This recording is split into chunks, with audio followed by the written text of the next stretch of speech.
There are many English dialects, so which one should you choose? Hi, I'm Wayne. I'm going to show you how to choose the English dialect that suits you the most. To choose which one suits you, you may consider three aspects: standardness, popularity, and practical usage. So, the first you may consider is standardness. How do we define standardness? Someone made a definition of this before. The most influential model is the three circles.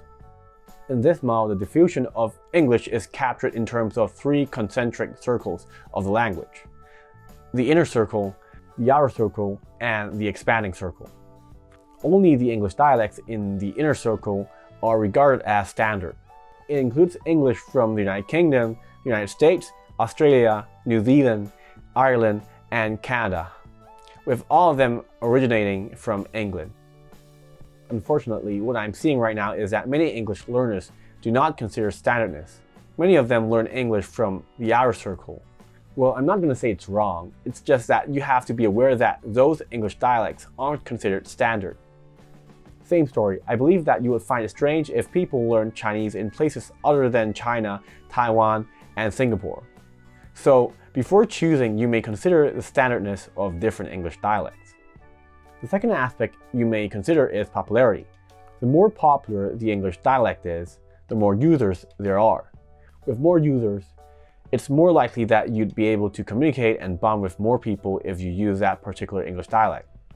So, which English dialect is the most popular? According to the geographic distribution of English Wikipedia's sources, the United States has the most English users with 56%. The United Kingdom has the second most with 13%, and Australia has the third most with 3%.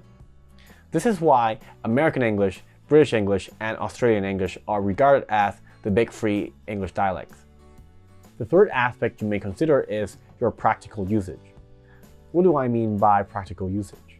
By here I mean where and when will you use English. This is kind of important because in different places and different situations, the English you use may be different. For example, you're trying to live in England, then it's better to learn British English. If you're working in a company filled with Americans, you may consider learning American English. On some occasions, you may even consider non-standard English dialects that are in the outer circle or even expanding circle. A very good example is when you need to speak English in Japan. From what I heard, Japanese people have their own English accent.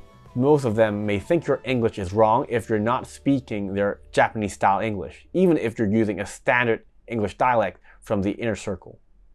And you won't be able to understand their English if you didn't learn Japanese English. So if this is the case, in order to communicate and bond with others, you may have to learn a non-standard English dialect. But this is a rare situation. Normally, it's safe to just learn one of the big three English dialects. But your practical usage is something that you may need to consider. Let's review the three aspects you may consider when choosing an English dialect: standardness, popularity, and practical usage. However, choosing which English dialect is all up to you. There may be 100 legit reasons why one particular English dialect is better than another, but you can still choose the one you like more. Just in case you want to learn a standard English accent, go click the link below to get a free gift. This video ends here. See ya.